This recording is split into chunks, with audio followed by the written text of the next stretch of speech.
some of you and you can already get it taken away if you want. But shows exactly what goes into a proper black forest gâteau. Let's have a nice welcome to our master baker today, Miguel.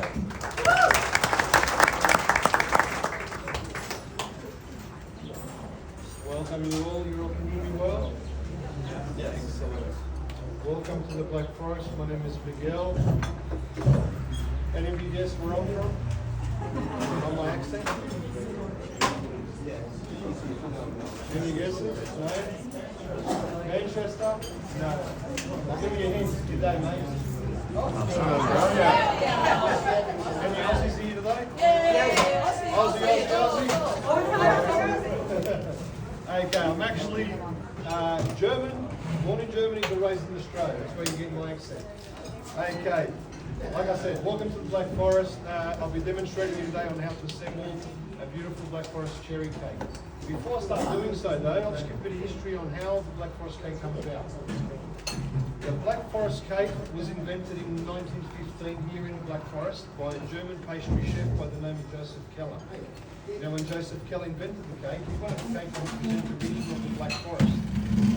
So what did he do to base his cake on the region of the Black Forest? He pretty much, what he did do, he based his cake on the official costume of the Black Forest. As you can see on this card, black dress, white shirt with a pom-pom hat is the official costume of the Black Forest. So he used the following ingredients to represent that outfit. By using chocolate sponge cake to represent the black dress, whipped cream for the white shirt, for the red pom-pom hat, Cherries. So when you look at a Black Forest cake, all the cherries on top, it looks a lot like a red pom-pom hat. Also, does anyone know the meaning of the red pom-pom hat? You're single. Yeah, exactly. The red pom-pom hat meant that you were single, for the ladies, and the black pom-pom hat meant that you were married. So, okay. All right. The main ingredients we're going to be using are chocolate sponge cake cut into 3 separate layers, a block of pure dark chocolate, 8 cups of cream, just a little cream, sour cherry jam, and what's the main ingredient? What's the most important ingredient do you think it is? Booze. The booze. Kirschwasser, exactly. Now Kirschwasser translates to cherry water. It's flavoured water, but it's got 20% alcohol, so cautious, okay? Another name for it too, schnapps, and also we call it here medicine. If you're feeling unwell with the flu, it fixes it all. Okay, if you want to make a cake at home with the local ingredients from the Black Forest, we have a complete cake kit set. You can purchase from us. It comes with the sour cherry jam, the block of chocolate, the Kirschwasser or schnapps, and also the recipe inside. You can purchase these at the counter if you're interested and make any cake with the local ingredients from the Black Forest. At the end of the demonstration, you're more than welcome to come and take photos of the cake with me at no charge, of course. And also grab a postcard. The postcard's got the recipe for the sponge cake and for the Black Forest cake. And if you scan the QR code, the QR code on the corner of the card, it takes you to a video. We'll show you step by step what I'm doing here today, which may assist you at home before you start making the cake, so you can refresh your memory. Also, there you find our contact details. Please send us a photo. We'd love to see your cake. Okay, starting with the first layer of sponge cake. Now we're going to turn this over because we need the hard part of the cake on the bottom for stability. Now we're going to move on to sour cherry jam. 5 tablespoons of sour cherry jam.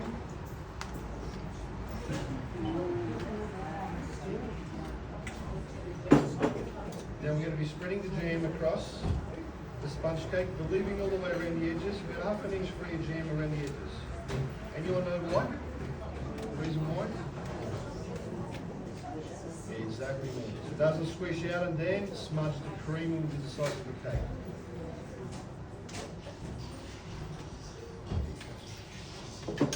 This. Next step, sour cherries. These are canned sour cherries, so you'll need to strain the juice beforehand so we can make the sponge cake soggy. So we're going to now place sour cherries across our jammed area on the sponge cake.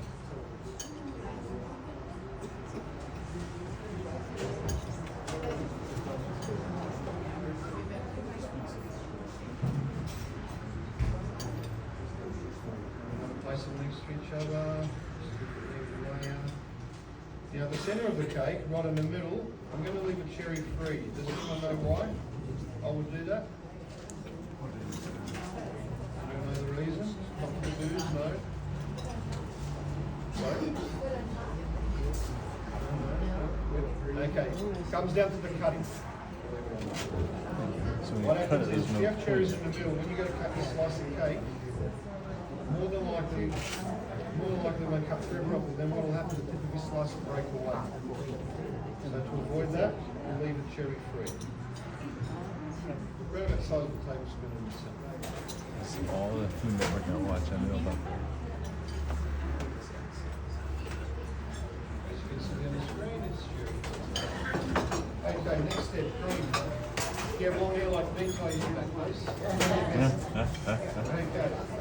1, 2, 3. More? 4. Enough? Enough, you say? Okay. This is enough, I'll go one more. Okay? It's 5 spoons of cream per layer based on a 10-inch cake. Okay? And what we're going to do is work this cream, spread it across the sponge cake. Now what we want to do is cover the area of the sponge cake completely with cream. If it goes outside the area of the sponge cake a bit, on the sides, that's fine. I allow a little bit to go outside the area, and you'll see why when I do the size of the cake at the end.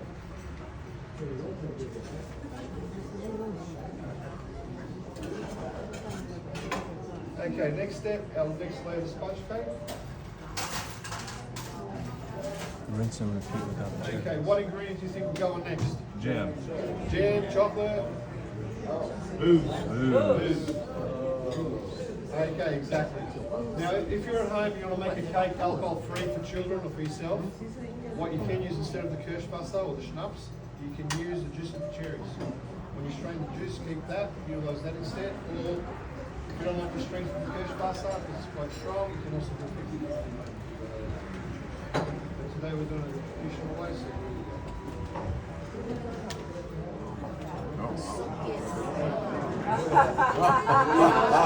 Just a drizzle.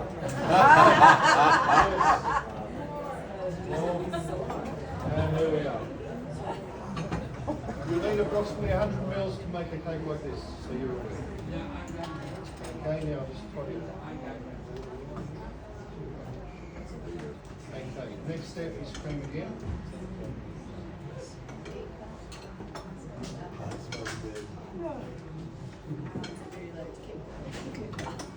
Is that 2? That's fine. You can smell the alcohol, can you? Yeah. Imagine me making more than 10 cakes a day. Gotta go for fresh air every half hour. Okay, same process as on layer 1, on the first layer, so just covering the sponge cake area with the cream.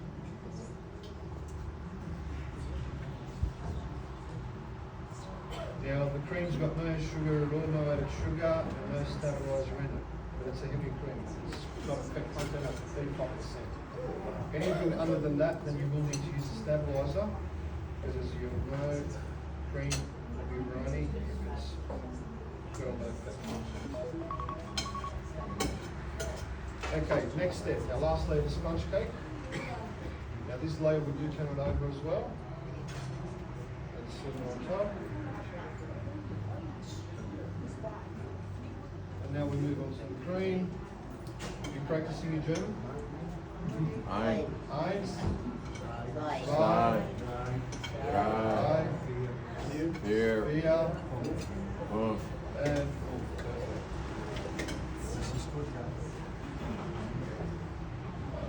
same process. We need to cover the sponge cake area, cream.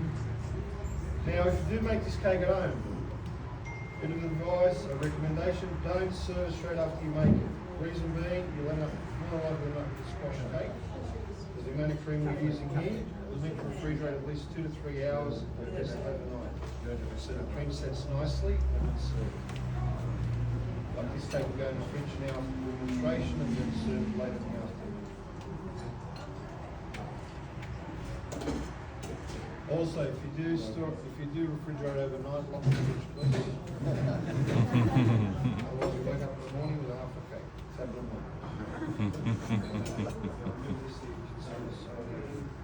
We're going to do the size of the cake.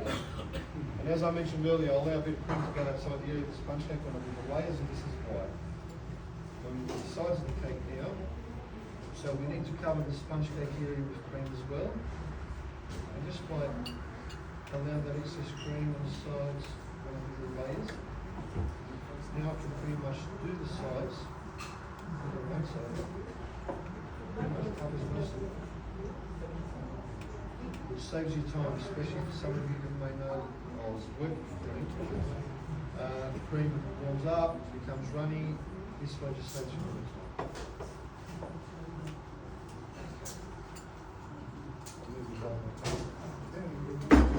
What we're going to do is smooth it out a little.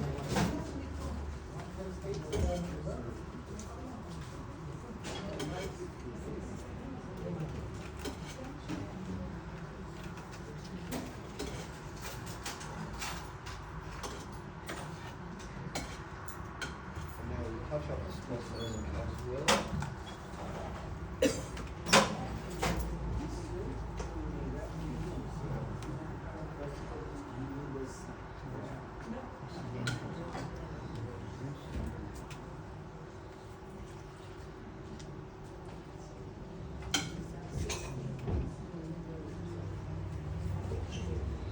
What we're going to do is cover most of the sponge, or all the sponge cake with cream, as best as we can.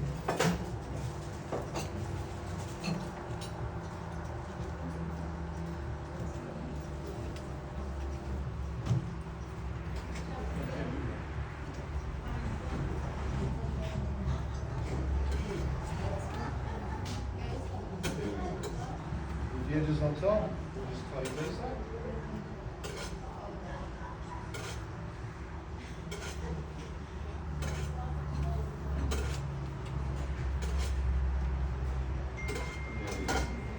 Out of the 8 cups of cream that I made, it's all slate. Any volunteers? Okay. Next step is with the block of chocolate. Now, go and grab this napkin, hold the chocolate in between so it doesn't melt in your hands. With a serrated knife. Okay. We're going to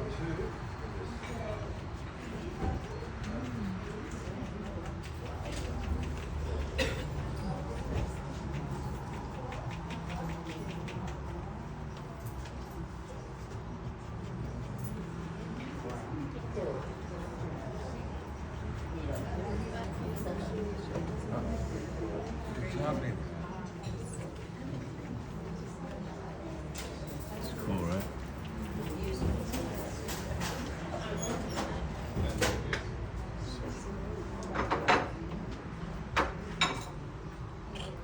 Now, as I mentioned earlier, we can't cut the cake yet because we need to refrigerate it.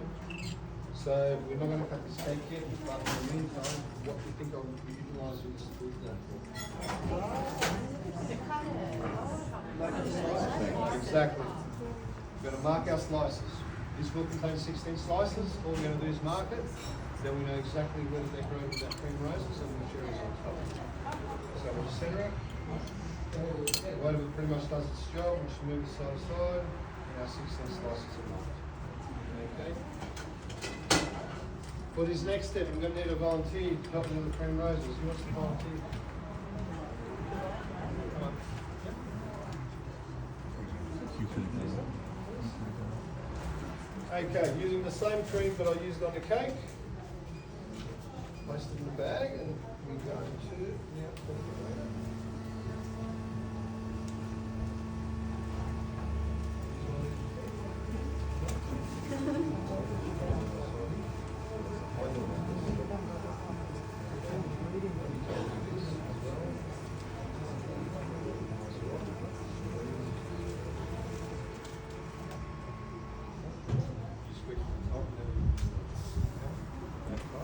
so it doesn't.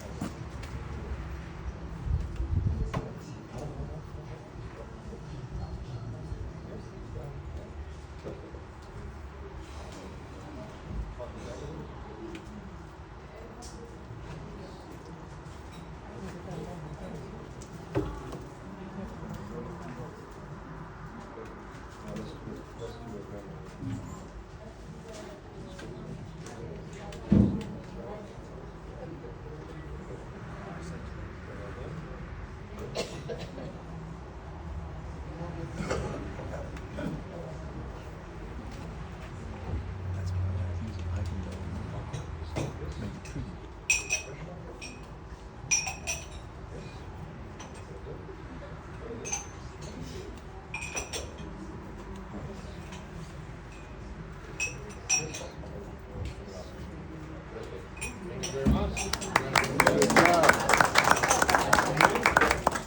A little gift. Okay, now one more volunteer with the cherry on the cake. Come on, guys. You want to go on, Ben? Come on. Now, if it's in season when you make the cake fresh cherries, you can utilise that as well to decorate it. Still with a little stem on them from being picked, gives it a beautiful effect. So, all we're going to do is put the cherry on the cream roses, give it a little press.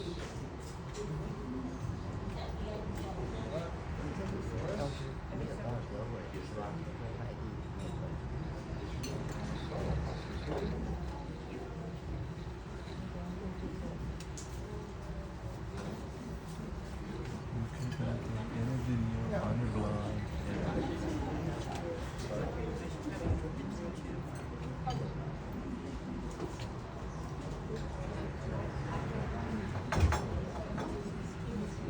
That's okay, that's okay.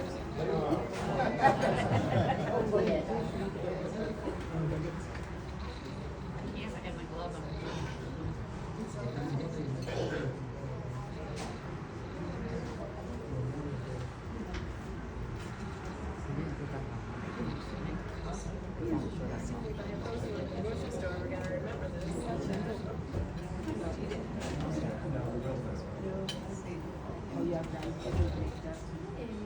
Very much. Round of applause. Ladies and gentlemen, we have a beautiful Black Forest cherry cake. Hope you enjoyed the demonstration. Wish you all safe travels. Thank you.